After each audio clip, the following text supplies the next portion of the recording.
is weird to think that as an adult in my 44th, third year of life that I'm still drinking chocolate milk on a daily basis. It's true. Pre-diabetes be damned. These guys, Vance, these guys like would rip me a new asshole daily for ordering a glass of milk when we did a tour across the middle of America when like all we went to was diners that had big stacks of pancakes and French toast and shit like that. I never got the 90s sitcom just giant glass of milk with dinner movement. Yeah, I don't get it. I mean, never, ever. Yeah. It was certainly a big thing in Ohio too. So, Yeah. But you know what? I don't want to make Mike mad, so I'm not going to mention Ohio again. Oh, don't make him mad. My little sister, my youngest sister, told me that she's like, you used to drink milk, and I said I didn't really fucking drink milk. You used to drink milk. She's like, yes, you did. You used to drink big glasses of it. I'm like, I'm pretty sure you saw that on TV. You got paid for that. That was not milk. That was actually glue. I never finished the glass, if you remember. Yeah. I only held it to my lips. I never drank it. All right, let's get this party started. Welcome to the Adventures of Danny and Mike. Right above me, Mr. Michael C. Maronna. In his best Pete Plaid background. Below me, Danny Tamberelli. He loves saying that. He loves saying our that. Guest God. For the entire hour. Host, or co-host, I should say, of Boys Watching Girls, Mr. Vance Tucker. Welcome, Vance. Hey, thanks for having me. Yeah. Absolutely. That's the most professional this podcast is going to get. It is all downhill from here. I hope so. It can. Yeah. I mean, you can. Do you remember when we met, Vance? Is that is it possible? I'm cursed with a pretty good memory. Okay. I remember. You guys should have a duel then, because we think Mike has got a steel trap memory. Okay, so yeah, I remember meeting you. It was in Greenpoint. On that movie that we were working on. What was it? It was something. It was called. What was the movie called? I'm already. They always changed the name of that movie. But it was a dog. It was basically a dog movie. It was about a dog, and we thought it was called at the time. It was called Underdog, but that was never going to be the name of the movie. Yeah. It ended up. There's a having cartoon that took that name first, and it would be problematic. It ended up having a really. It was called Heavy Petting at first or something. Oh, yeah. Interesting. It absolutely was. It absolutely was called Heavy Petting. Malin Ackerman was in it. And then they changed the name. That's why Maronna signed on. He said, heavy petting, I'm in. We thought it was called Underdog. I think they might have it definitely was called Heavy Petting at some point. Remember they gave us those rap shirts? Because we had the rap party. 2 points to Vance. Remember? Say it again, Vance. Remember we had the rap party like the day, like the Friday before the wrap of the shoot on. That was such a terrible idea. To have a rap party before there's an actual rap. Yeah, because it was like one more day of shooting, but they wanted to have the weekend instead of having the rap party or instead of rapping on Monday and then having the rap party sometime during the week. I don't know. It was awful. Those weird end of the night makeout parties at the rap party when you don't think you're going to see them again for a while, and then you have to go see them on Monday. Yeah, exactly. You see the producers drunk and like letting loose, and you're like, "Oh, okay, we're back." It's called anti-catharsis. We're not going to let you get the release of a rap party where you don't have to see people again. We're going to make you come back. So yeah, it's kind of like a hedge. It's a hedge in the rap party, right? It's a hedge against the rap party. Yeah, because you were an electrician on that. That was back when I was still gripping. And it was a tier 1, one of the lower ones. Yeah. And did we do every day on that job? Okay, so Heavy Petting came out in 2007, but I feel like we shot it in like 2005. It might have been 6. It might have been 2006? Yeah, it might have been like into 2006. So we met in Greenpoint, but there weren't too many days that they shot in Greenpoint. I remember... I just remember that smiling guy.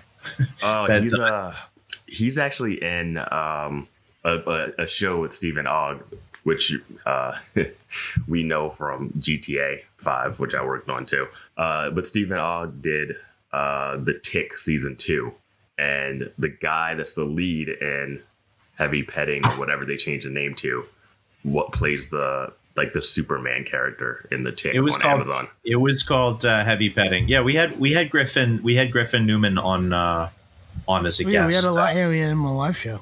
Yeah, he was nice. a really good guest when we had a show at Union Hall. Vance, what did you do in GTA? I put the helmets on you. Remember? Oh my god! I'm out of. It's out of context, and that's. Yeah, I know. I mean, it's a long time ago. No. Now I'm all sorts of fucked up and embarrassed at the same time. What year was that, Vance? God, I don't know. 2011. 7 years ago. 7 years ago, maybe more. 2013. It says. Well, 2013 it came out. Yeah. That's the problem. I worked with Vance like 10 or 12 days over a course of 3 fucking years. Yeah. I was definitely there for 2 years or so working on GTA 5 and throwing helmets on people, and amazing. That sounds like a euphemism. I just got weirded out. That's at the very first second. Just below the belt. I feel like an asshole too because Vance, you and I worked together twice. I saw on IMDb we worked on before it had a name.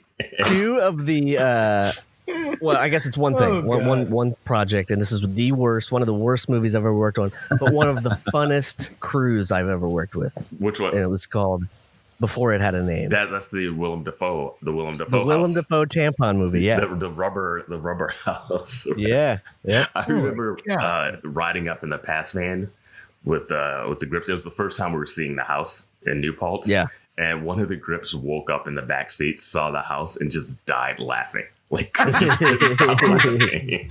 just covered in rubber. Yeah, it's just like a weird. Yeah, it's a weird Willem Dafoe. I guess it was built by a dance instructor or something, and so he built it, and then Willem bought it after that. But dude, this movie was insane. It's called Black Widow or something, but it's his now I guess still wife from Italy named Giada. Yeah. And it's a movie. It's just a fucking bad movie. Maybe it's great in Italy, but in the States, it's just not good. I gotta say, I never saw it. I just remember we worked on that I will pass it on. We worked on that Italian movie together as well, Vance. That was like later that. The Italian Job? No. We worked on, I think. You mean Giovanni Falcone? We worked on New York, I Love You. Maybe we worked. French. Right. Not maybe the French we worked on some. I worked on some of that. I worked on the Natalie Portman directed segment and another one, a rooftop scene, the end rooftop scene, I think, in that movie. There were a lot of impracticalities about that job. Yeah. It was also the wrong time to make an enemy of the gaffer. It was like one of my first. It was my first job with this gaffer. I didn't know him before, but he was staffing up a job. I had just gotten into the union recently and had finished off some other job, and this was like starting fresh. And it immediately did not go well with me and Sean. And, what, Sean Green? Yeah, Sean Green? yeah. He was on the first movie I ever worked on. Yeah. He was gaffing at that time, and Jeff came from LA, and a couple of the other guys I think had met up in LA, but they were working as a New York crew now, and I didn't know any better, and I didn't know who to hook up with, but I had a good time that like month and a half, but the weather was brutal, and the treatment was appropriate to the weather. Mike, your eye, if you move your head to your it looks like you have a monocle in. That's how I felt. I felt like I was under the microscope each day with Sean. Like he looked at me and he was like, "How can I?" For the listener, that's a Patreon exclusive. Yeah, Sean's a good guy, but you got to like know his vibe and how he works and stuff. But luckily I was always on the grip side, so I didn't have to really interact outside of going to support. Grips are so cool. Grips are the coolest. They just fucking hang the fuck out, talk shit, ask when's lunch, where's coffee, when do we wrap. You're surrounded by local 52 members here, Dan. I know, I'm not saying there's anything wrong with it. I'm just, it is what it is. Oh yeah, you're all boxed in right now, bro. I feel uncomfortable. Yeah, don't worry. I don't have any SAG membership or anything, so I'm not SAG after. You haven't escaped, bro. No. Smart. Just take this helmet. Yeah, it's your key to virtual. You can be whoever you want to be, Dan. Yeah, just put on Just put on the balls. Just put on the balls. I got in trouble. I got in trouble because Luke asked me to do something on his Instagram live, and I like plugged it, and I. Oh yeah, Ned Luke was a recent guest. The only picture I ever took was a picture of him on the phone, and I used it as my contact picture for him. And so I put that up on Instagram, and it was just like his head and like maybe like a 2 or 3 balls on the shoulder. 2 or 3 balls on shoulder. Within like 6 hours, I got a phone call from Rockstar telling me that I had to take it down. See, said to stairs, take those balls off the shoulder. Basically, like, you're breaking your NDA. I was like, wasn't it 10 years ago? Like, wow, things have changed. I know that I just worked on a DLC for them in a new place and had the whole thing, the ROM, all that stuff, and it's totally different than it was when we were doing it. Are they still in Long Island or? Yeah, they're still in Long Island, but they moved from Glen Cove. Yeah, I don't think we can say where they are, or else they'll like shut this podcast down. Yeah, yeah, they definitely will. It's weird. Yeah, our Zencaster just popped in and it just says Rockstar. Right. They're sending text saying, "Shut the fuck up." Oh, what's the scale of like video game production in LA, Vance? Do you know about that? Because I don't really know about. I don't know. Joe I feel like it made it. Who was there? He just moved out. He just moved out here, and I think he's in like Anaheim working for like Microsoft or something on there. Or that Xbox's guy is insane. Yeah. By the way, that guy is insane. in an awesome way. Joe Rubino, but he's a fucking that guy. There's only one Joe Rubino in the world, and it's him. That is him. Yeah, he's doing great. He's taken the video game world and like just doing it. He's been doing a lot of cinematics and everything for it. So I got to link up with him at some point. Once people can see each other again. But I just remember when I was at Rockstar, because I worked in that back room with all the facial capture stuff, and it took me like a year before I got a Rockstar email address because I was still freelance. It's Ned like to call me freelance Vance all the time. Freelance fans. I'm like, all of this is coming back to me now, and I'm feeling extra dickheaded about it. Well, and, you don't have a steel trap memory like I don't, but I know that we shared a lot of laughs making fun of a lot of shit that went on. We did. So and I'm just that job was traumatic. Yeah. Well, considering all the dirty things I had to say, I remember pitching you a line. I don't know if it made it in there. I remember you were like, it was a scene with you and the sister, and you had to just call her horrible stuff. And I was like, hey, why don't you call her cum dumpster? And you were like, all right, and I'll just do it. And I was like, I don't know if it ever made it in the game or not, but it should. It might not. There must be like an English word for dumpster that's not dumpster, and they didn't understand it, and they cut it out. Because that was the other crazy thing that would happen all the time is that they would just like, all this stuff was written by like English, Scottish people, and like they'd have all these like weird things, and I'd be like, look, this kid from Los Santos ain't saying this shit. That was a giveaway. That was a giveaway for me in Birds of Prey, was that the writer was definitely English because of a couple of lines of dialogue. They said like, it wasn't as obvious as Rockstar, which is like anything that comes from Rockstar says whilst, because we're from Scotland. Like it wasn't as obvious as that. I don't think it was as obvious, but it was like 1 or 2 words. I was like, the writer from this was from England. Yeah. You think about how they try to make everything so macro. Like, we got to appeal to everybody. Think about China. Think about the big market. Think about South America. And then when you sort of get back, it's tough. It's tough to make things very. I don't think from my experience with them, I don't think they care at all. Like, because they don't even do E3 stuff. Like, they never like promote. Everything's so secretive. Like I was saying, it took me like a year before I got an email address for them, because they were still sending stuff to my Gmail when they would book me. And I was like, oh, can I just get a Rockstar email so I don't have to deal with it? I get a Rockstar email. And then this guy, Hurley, who was working with us in the back, he had a manual for the facial capture. He emailed it to me on the Rockstar email account. An hour later, my email was disabled. Full. Took me 3 days to figure out why they deleted it, and they were like, "Oh, well, we didn't want you to have this access to this handbook on your email." And I'm like, I sit in the back with it. Like, I could just take it home. Like, I signed NDA. It was like one of the weirdest things for that. But that's how secretive they are with their process, though. Did they make you shred your shit, Dan, or they just sent you 5 emails that self-deleted? No, I mean, I would just, if I brought sides, they wouldn't leave the building. It's like whatever we shot, if those scenes were done, like I would come back out and they'd be off the table and just gone. So, like, Amazon took it all the way to the Supreme Court and won that the time spent putting their, not even Amazon, but their contractor who runs their warehouses, like the time spent putting their workers through a metal detector at the end of the day to make sure that they hadn't stolen anything from work, they didn't have to pay them for the time for that. They didn't have to pay them wages for the time spent waiting. How long does it take to go through a metal detector? Don't know. Seems like a lot of people were stealing shit, I guess. Up, Frank, over to the left side. We got to frisk you.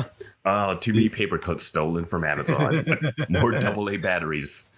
They went all the way to the Supreme Court and won. They did not have to pay their employees for time spent waiting in line. Wait, so are they checking? Are they like punching out before they have to wait for the? That's what they're declaring. And then they said they made them punch out and say, okay, now you can't. And then they're saying, well, we're still waiting. Still here. It was like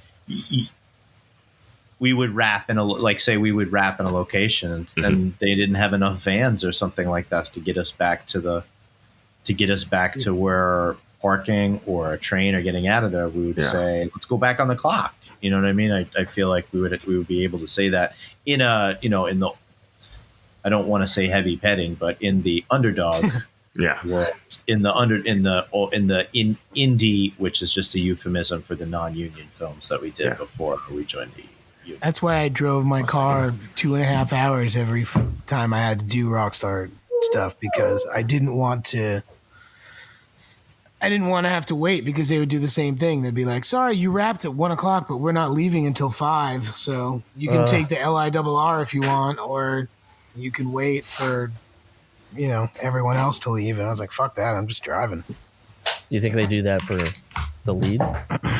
No, for anybody. Bro, I mean, I was able to get like, he was the lead. I was able to get, mileage and gas and stuff paid for, but it's still like you're trying to be there at like 9 o'clock in the morning, having to go from Brooklyn all the way to the center of Long Island. Undeclared location. It's okay. They're not there anymore. They're not there anymore. If you check out 123 Fake Street in Ronkonkoma in New York right now, you're just gonna find a burned out shell. Yeah, that Passman, I used to have to take it with I wrote it with all the actors because I would take that Union Square van all the time. Yeah. Hey, Jeremy, did you work on the movie in Fort Totten with the Englishman or something? Oh yeah, Englishman in New York. Yeah, I worked on that for like a couple days when it was out in Fort Totten. Interesting, yeah. Was it day exterior or night exterior?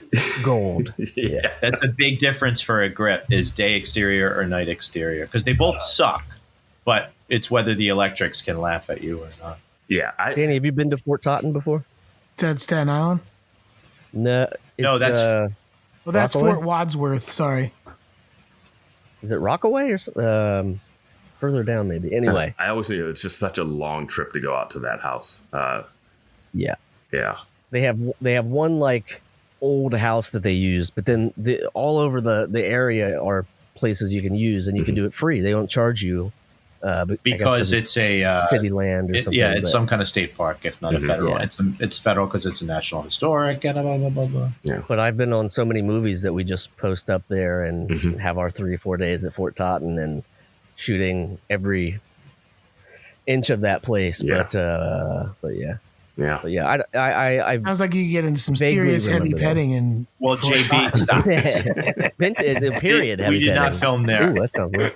JB, do you remember if it was day exterior or night exterior? Because those are very big differences. Over there. I bet I could find. I'd just like to say for the listener, if you don't work in the entertainment industry, we're sorry that we've been talking all this bullshit to you for a while. But it's just what it is. Yeah, of a boy named Danny who was hanging around with fucking 52. Okay. 3 of them were cool, but 1 had no ding dong. So okay. Speaking of ding dong, I don't even know where this transition's going. I told you that first part was the most professional part. I need to change my text message tone because it sounds like a doorbell and it fools everybody all the time. So I'm going to. So you're not a silent phone person? You're no. He has all the fucking bells and whistles all the time. Oh no, Vance! I started ringing. His alternate side of the street parking sound is the fucking. I started rigging, Vance, so I started keeping other hours and keeping my phone on and stuff. And I haven't been on set as much, but when I go on set, yes, I turn my phone to silent. Okay. Like a good boy, like a good little boy. But when you're out in the world, you're just disturbing everybody. But at work, you're like peaceful. I do have to say that there's a commercial out now where a guy's teaching old people how to use phones or be out in public, and there's somebody like using a speakerphone, and he's just like annoying everybody, and he's like, no, you don't see anybody else using their speakerphone, and then some other guy's like randomly backing up a car, and it's not his car, and it's like no, walk away. Same It idea. just makes me think of Trigger Happy TV. That's all. Oh man, I'm in the cinema. No, it's rubbish. Oh yeah, you worked on Whitest Kids. I saw you did that for a while. Me? No, I did that might have been like one of the last things I did as a grip. It was the movie. Gotcha. It was the movie that they did, or it was like last. They did like I think it was supposed to be a 3-parter, but they kind of turned it into a movie. Gotcha. I think they were doing like some. Yeah, I forget exactly what it was, but yeah, I worked on that for a couple of days. Yeah, it's been a while. Yeah, all of these things have been a while. This is all just old. Yeah, to walk down I tried to look back for photos of before it had a name, and I can't even find those. So I remember probably good. Willem Dafoe was really interesting. He loved to tell like weird, dirty jokes a lot. Yeah, yeah. And he was very helpful. Any you remember that you want to share? I don't remember. Ladies and gentlemen, Willem Dafoe. No, he's not here. I didn't lock that one in. But no, he was like super helpful. I remember one time we were like moving sets and like he started grabbing equipment and like, the key grip's like, hey, grab that from Willem Dafoe. It was like he was just helping. He was just helping his then girlfriend like make a movie, and like he wasn't in his house. He wasn't like, oh, I've been Spider-Man or anything. It was no ego at all. Just hey, and he knows how movies work. To let people film inside of his house, a bunch of us, a sloppy grips and crew members. You should never youngin too, never let people shoot inside your house unless this you know in a winter. This is in a winter too. Yeah, this is in a winter too. Like it was like tracking snow around and stuff. So yeah. Yeah, I remember we almost went off the Massame was a friend, still is, I guess, but yeah, her and like I don't know, we had just a group of people that we'd always hang out with, and the snow was horrible. We'd drive to like the sets of like the deli sets, and there'd be a foot of snow, and we almost ran off the road a couple times, and somebody did run off the road on the crew, and it was just like, on which job was this, Jeremy? Before it had a name, or the Black Widow, what it's called now, I think. But yeah, it was just the worst movie, but the best time making the movie. I had a couple of those. I had a few of those. That's true. You do remember the experiences more. Yeah, yeah. We actually made a movie within the movie. It was so popular. It was called Matt Needs Ice, and it was just about because we were living in that crazy Kerhonks. Where was it? Kerhonks in New York, upstate. I think his house was like in New Paltz. I think his house was in New Paltz, but like I don't know what's around. I don't know the full. But the lodging was just like this huge, like shining looking building. Yeah, it was kind of creepy, man. It was Polish, I think, maybe. Oh my god! Yeah. And it had like the shining. Your plaid looked like the floor. Like it's just weird, and they were set up nobody else was there except us, I think. Yeah. And so they were set up just to like cater to us, and they made us food at nights. You know, we got off late, but we would just take those times and like hang out and you know, get inebriated and smoke a little, and then like we would try to make this weird movie called Matt Needs Ice that had zombies and like naked people, and you know, I'll post it on the episode thread because it is humorous, but yeah, we basically it became the talk of the set, and even Willem Dafoe was like, okay, yeah, I can do it, I can, but we only did one scene. Wait, was he in it? Scene? No, he would have been though, but he. I mean, it literally was the talk of the set. I mean, it was insane. But yes, we wrote the whole thing. That's a statement about how compelling the material was that you were working on. Exactly. I think there's always 100% happens, even if it's only 20% from one side. Right. You still managed to fill in the other 80. There was only so much propping and gripping we could do to make that thing a movie, let alone a good movie. So it was, I don't know. You shot in a rubber fucking house, apparently. Yeah, I'll show it to you. Yeah. Don't show it to us.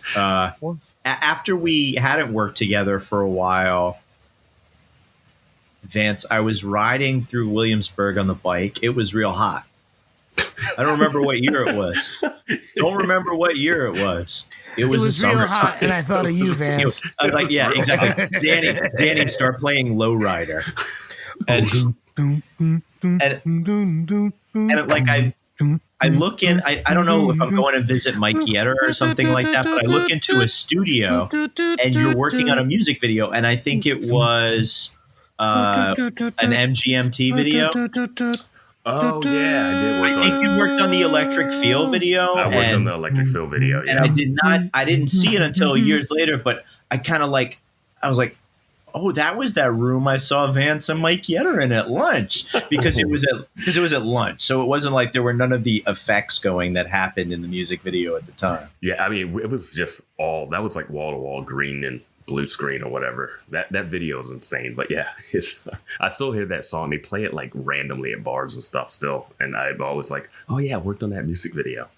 You're forced when you work on a music video or something like that, you're sort of like, you're forced into that memory every time you hear the song involuntarily. And it's kind of like Danny has this completely unfair bias against Billy Joel. And I'm thinking about giving him a special radio that like won't shut off. It has like a delay on it when he wants to shut it off. So even if he tries to shut it off, he has to listen to 20 seconds of Billy Joel anyway. Right. Oh yeah. When it has a decay on it when you turn it off, and still I'll turn this off. I am the entertainer. Really like he's in a car behind you. He's driving away. Yeah. Very good. This is going to be a treat for two of us. I worked in that vein. Hold on, Jeremy. Yeah, sorry. Oh my God, look at that warehouse. That's the rubber house. It's on Airbnb, no less. I worked on a job that my cousin shot, Vance. You remember my cousin Chris Lavasor? And sure. Just say yes and continue. Yeah. He was a DP, but I think he shot a part of it wasn't Heavy Petting, because that wasn't the guy who looked like he was going to cry. That was Crying Josh, who shot the other. Anyway, everybody has their nicknames, but okay. Crying Josh is a bad nickname to have on set. Is this why they put you on rigging? My cousin shot this movie with Rosario Dawson called The Descent. I think Rachel Lee Cook's in it well for a second. I like the horror movie, The Descent. I think it's also a horror movie, but it's not that one. And but they did this scene where they played. They shot this scene where like all day they played Kanye's Gold Digger, and I'm traumatized from listening to that song now. Like I always think of shooting that one scene, because it was just one scene that we shot over and over again. If you were working on any kind of job that like shot a party scene or a bar scene, they would just like, hey, let's keep it simple and play the same song over and over. Yeah. But I didn't get to work on too many music videos back in the day. Did you work but on? you were in a couple. Do you have those same traumatic recollections when you hear the Gin Blossoms and or what was MGMT like, Vance? That must have been like a several days worth of. It was about 2 or 3 days. Yeah. Which is like a lot for a music video because normally they just cram it all out in one long 20-hour day. Right. Yeah. You hear a lot of things about 20-hour music videos, and then like the union tried to grab them, and so people are making a lot of money from them. But it's still it's sort of a job that you would take going in knowing that you were going to get burned out. Like, don't take work for the day following that because you're kind of going to sleep it off. Or if you do have work for the next day, kind of like go in asking for forgiveness because you're operating on 2 hours of sleep or whatever. Yeah. just tell them you worked a music video the night before. They'll understand. They're like, you're so cool. You think I talked about truck. Go hit the sound blanket. Yeah. I think I talked about this before, but I only did one music video, and that was enough. It was the Puddle of Mud. It was before their big hit song. It was like their first video. What was their and first? It was directed by Fred Durst. God, you worked with Fred Durst? I worked with Fred Durst. Yeah. Was Puddle of Mud spelled any differently? I think it's like 2 Ds. Yeah, 2 Ds. I think it's double D. Yeah. 2 Ds. Anyway, that was in Florida. That would be a good podcast too, like Muddles of Pud. Like people, two guys listen back to Fred Durst songs and try to make sense of it. Two large big men. Yeah. I think that guy recently went into like Sirius XM and did an acoustic Nirvana song and butchered it, and it went all over the internet. It's like, if it couldn't be bad enough that you're the lead singer from Puddle of Mud, but now you're the lead singer of Puddle of Mud who butchered a Nirvana song. It'll happen. It'll happen. Well, I did want to show you this. Fred Durst's directing. I think he still does it to this day. Stand over there to the left. Yeah, is he a yeller? Is he like a patient guy? This you ready? This is it right here. Jeremy just flipped his hat backwards. For the listener. Yeah, for the listener. Yeah. More. All right, let's go. And he would do this a lot. You know, like he's hearing good things, but I don't. But it was a music. But it was listening. Yeah, it's a music. It's just the music. Yeah, he didn't have no, this music sounds great. Yeah, what you're doing is fine too. But damn, this music's good. Of course, and he had to do a cameo. He's at the end there. There's only one person in the audience, and it's Fred Durst. That's kind of awesome. It's anyway. Check that out. I Muddle don't remember the song name, but yeah. But back to the other thing. This is the. For you vacationers out there, the house that we shot the movie in before it had a name, aka Black Widow, is available on Airbnb. It's for called the Rubber $500 House. a night. It's not bad. It's beautiful, man. This I mean, I don't know if they bought it from Willem or I don't know what's going on, but this is the house. This is like this looks like escape room material. This looks just like that. What was that movie with Lily Sobieski? Wasn't that called Escape Room or the Safe other one? House? Safe House. Glass. Shattered glass. Shattered house. Yeah, it looked like one of those. The house on the glass corner. It's like we need to cast somebody fragile and also that looks fragile, a character. Is that a dance studio? It's a living room, but also a dance studio. We got couches that sleep too, or if you want to just lie down, you can see. When Jeremy, when you were describing this before, like I think it belonged to a choreographer or something like that, or a dancer. I thought it like belonged to Elizabeth Streb. And the whole inside of the house was rubber because this is a choreographer that has all these like very kinetic dances where people are slamming into things and bouncing and stuff like that. For the listener, go to our Patreon account if you want to see any of this, and if not, we'll post a link to the Airbnb. That's a fun bath, man. There's also a bidet in one of the bathrooms if that means anything to you. And then this right here. Saw it. This is the dance studio. For the listener, I had to fill this entire room with plants in the middle of winter, like cactus, like all of these plants that they drag out into the thing. Sharp plants for the listener, pointy. And luckily, there was a scene where she's dragging plants out, and they get into an argument. And she comes back in and pisses on the floor, so I had to gag to that. And luckily, luckily, this is one of the few, but he came to his senses and said, okay. Or they both came to their senses and said, okay, she's not going to pee. I'm like, yeah, why? Why would she just come in and get pissed off and really actually pee? Wait, you rewrote the script, in other words, Jeremy?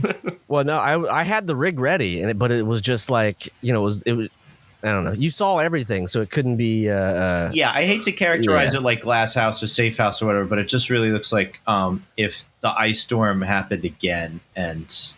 But I mean, if it's a rubber house, the ice storm ain't going to do nothing to it. It's just going to sound funny everywhere. Nice on the glass. I thought the whole thing is. I thought the whole thing is rubber. Isn't there no such thing as rubber glass? Yeah, there's in film making. There is. For people to step on and such. I think these glass. This is the room. This is real glass. I don't think this podcast is breaking the rubber glass ceiling right now. Jeremy's going to let you in on a little movie magic. Sometimes when they do broken glass rigs and the big film stuff, Jeremy spends up to half of his day with sandpaper sanding down the edges of each piece of broken glass that you see on the ground underneath Johnny Lee Miller in Elementary. This is the room for the listener. You're not going to see this unless you do the Patreon, but this is the bedroom where there's a scene where he pulls her tampon out with his mouth. Okay, you did creep me out already, but like I said, this looks like a ritual. This looks like a ritual murder house, and extremely creepy house. Well, so if you want to rent it through Airbnb, when you message them, you say, "I know that William Dafoe pulled a tampon out of a woman on this bed. I want a reduction. I want $375 a night. You'll get $125 discount." I know that house is on the East Coast and it's very upstate New York rustic and stuff like that. But I'm thinking of another Willem Dafoe movie that really shook me, and it's To Live and Die in L.A. And he's such a murderer. Vance, Jeremy. I thought you were going to say I never watched it. What's the movie where the fox talks to him and he kind of mutilates himself? That's his Instagram live account. He's doing a versus with a fox right now. I'm drawing a blank on the director's name. The guy who did Melancholia, I believe. Anybody know that director? Oh boy! No. Is it a rock and roll documentary? Because I know about those. But I'm gonna have to figure that out. But you know what? Looking at that house, if you know anything about working on set, that house is just a nightmare for lighting. Oh yeah, for lighting. Yeah. For lighting. Thank you. Just for putting every room small. There's not a lot of overhead. And then all the glass. Yeah. It's just, There were a lot of shitty things about that house, but we had an owl one night. I don't know if you remember that. We had I don't know what kind of owl, but there was a whole thing of you had a trained owl on set, or an owl got into the house? No, a trained owl. Yeah, so everybody got to hang out with the owl and pet it and say hi. I would take pictures with the owl, man. Yeah. The movie I was thinking was Antichrist, Lars von Trier. Oh yeah. Yeah. Okay. Defoe has done some fucking movies, man. Yeah. I like The Lighthouse. Did anyone see The Lighthouse? No, but that's actually one I really want to see. Check that out. It's It's by the guy that did The Witch. Yeah. And it's really good. It's unique. It's interesting. Willem Dafoe is at 120. It's great. I get to see that. Yeah. He's an incredible actor, man. He's still. I'll watch basically anything with him in there. Jeremy watch To Live and Die in L.A. He's a murderer, man. Sorry, Jeremy took a chair home from him. Very dangerous guy. I did. Right? Yeah. He was in that room actually before we started shooting. There was a gray sort of padded chair, 2 chairs, and a little ottoman. And he asked everybody if anybody wanted it, and everybody tossed it out. And I was like, yeah, because I was poor and living in who knows where. And you still have them. I do. Yeah, well, I did for a long time. It was Danny's when we used to write for Man Boobs. It was Danny's writing chair. It was my writing chair, but it was really what are the air quotes about writing? Because it was more like Xanax chair because it was I would fall asleep in it. Yeah, or I would be doing there were air quotes there. I'd be doing drugs on it. And then he, well, I won't say this, but yeah, I had to do some repairs. Let's just say that. I didn't break the chair. He had to bring it to a restorer. How about that? I didn't break. Did you crash? The only reason a chair would have been broken there is because Jeremy probably had sex on it. No, Willem did though. We were pretty sure Willem did. I noticed that it wasn't in the script for Willem to pee on the floor, but he peed anyway. He did anyway. Kind of a balance that whole thing out. If you want to see a really bad movie, go see Black Widow, aka Black Widow or Black Widow. I don't know what. I have the DVD band, so if I ever see you, I'll pass them along. Not Disney's, Marvel's, Netflix's the Black Widow starring. A lot of people are going to mix that up. Yeah. A lot of people are going to mix that up. Exactly. Do not get that wrong because it's not what I meant. Very Italian, much more Italian than the other one. Can't wait for that uptick when they're like, "Why is this movie trending all of a sudden?" Oh, we're really getting a bounce here. I call it the D&M bounce. So I should suggest it for the How Did This Get Made? That's a perfect. Is it a perfect film? How Did This Get Made? Speaking of How Did This Get Made? Yeah, Vance, tell us about your podcast. You beat me to it. Nice, dude. Nice. Do you know Jeremy worked on Girls? I saw. You have a Girl's Jacket. And I work with the Electric crew from Girls, but I never worked a day on the show. Well, I have a podcast that I do with a comic buddy of mine, Joe Welke, and it's called Boys Watching Girls. And we're watching Girls for the first time ever. Like, we've never seen any of them, and we're talking about every single episode. Nice. And probably more detail than we should. And it's how far into it? We are all of season 1 and 2 are out right now, and we're just working through. So, what season did you work on, Jeremy? A couple, 2 or 3, but I only did sort of like a month here and a month there, and enough to get a jacket. However long that is. Some days it's just like being there the right day to get a jacket.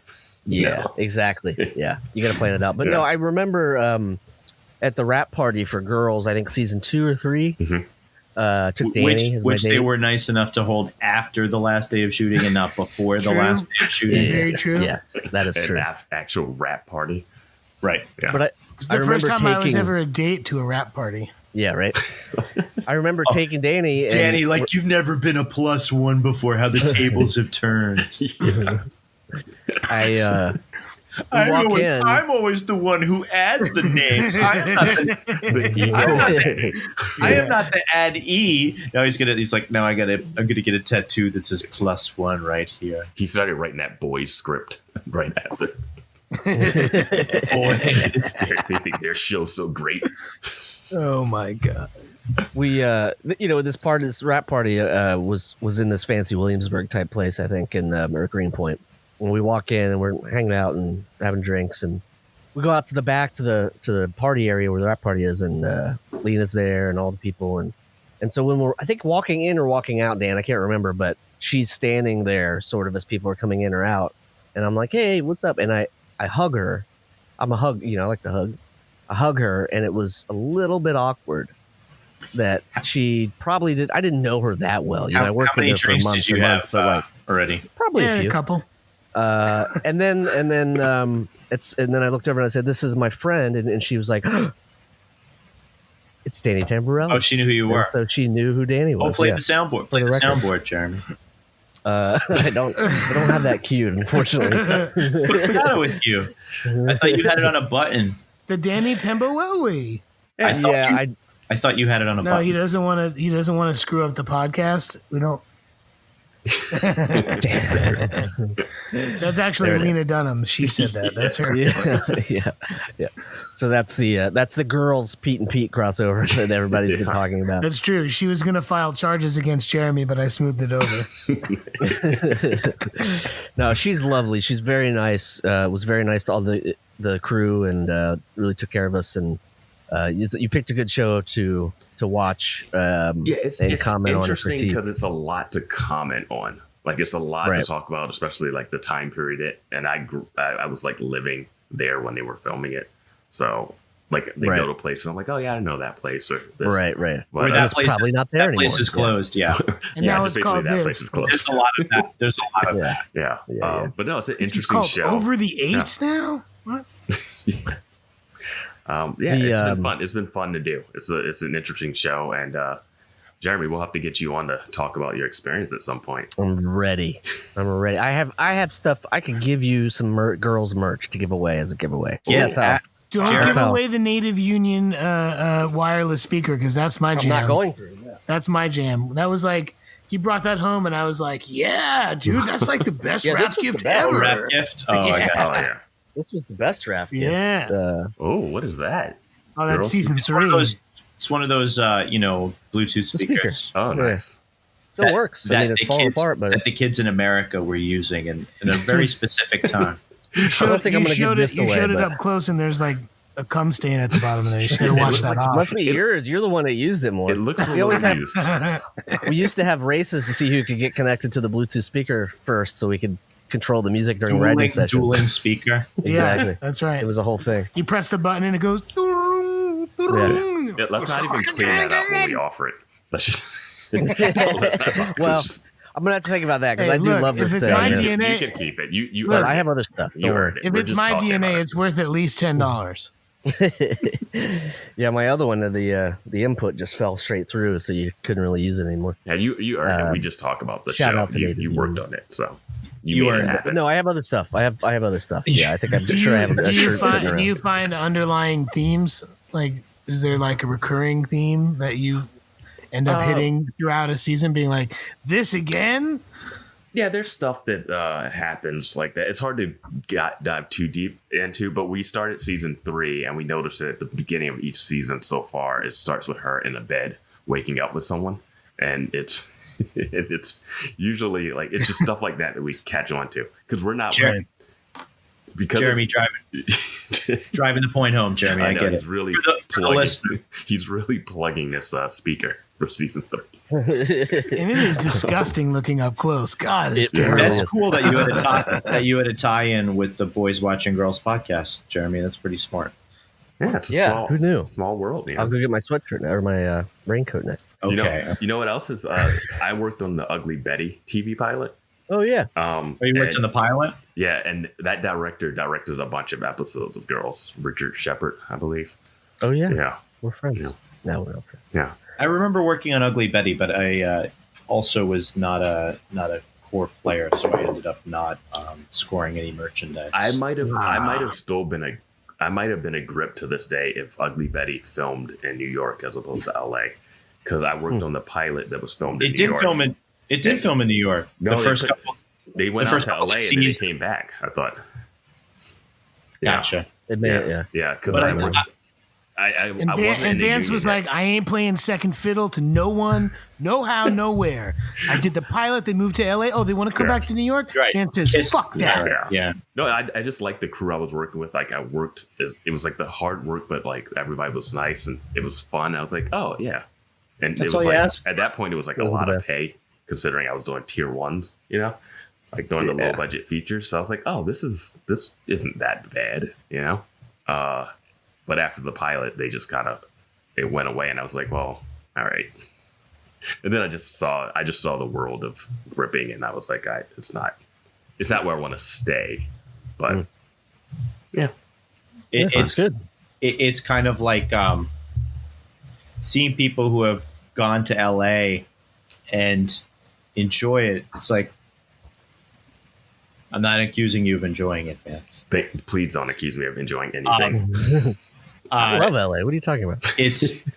I love LA. That there's comparisons between the way things go on, the way film production, TV production happens there, and the way it is here. But then there's also other times where it seems night and day.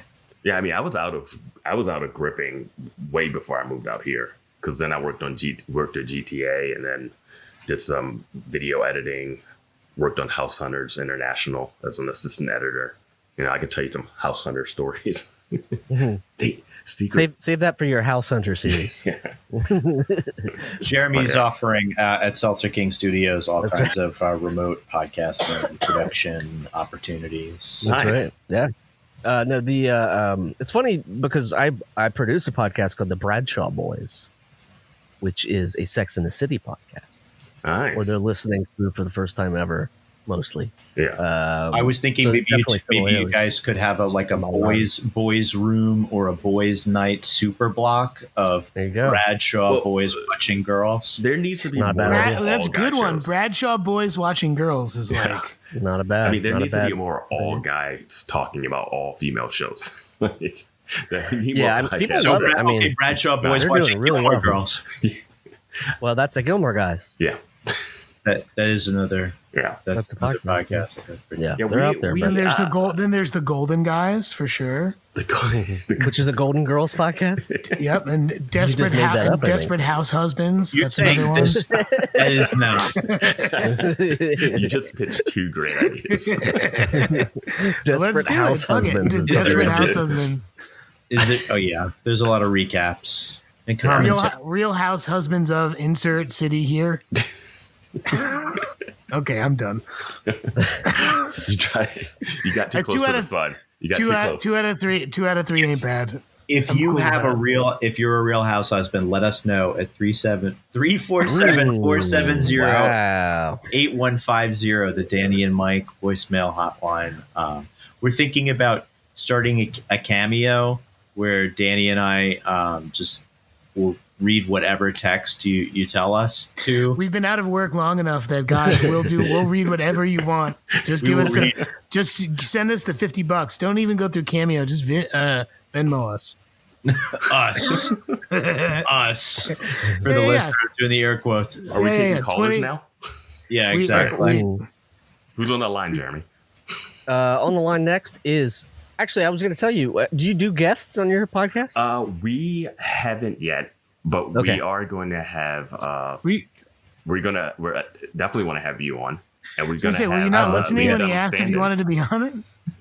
No. I was just going to say because my buddy Jose Pavone was the prop master of most of the seasons of Girls, and he would have a lot of dirt. Yeah, but again, our plan was to have guests to come in eventually for special episodes because we have never seen the show. We figured we needed to get to a certain point before we start interviewing people of comfortability. Yeah. Right. We don't want to be like, hey, we've seen 2 episodes so far. So in season 4, what happens? Like we're still new. We don't know what happens in the show.